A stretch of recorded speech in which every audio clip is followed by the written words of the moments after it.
Ang mabuting balita ng Panginoon, ayon sa aklat ni Isayas,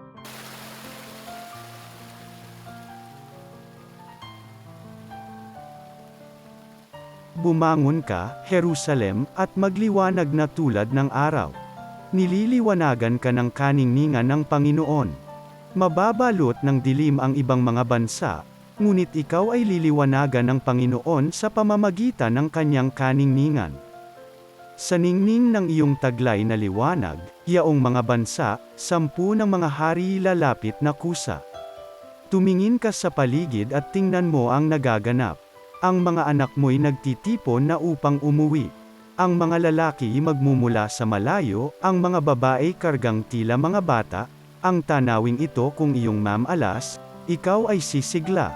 Sa iyong damdami pawang kagalak kanyaong madarama, pagkat ang yaman niyong karagat ay iyong matatamo, at ang kayamanan ng maraming bansa ay makakamtan mo.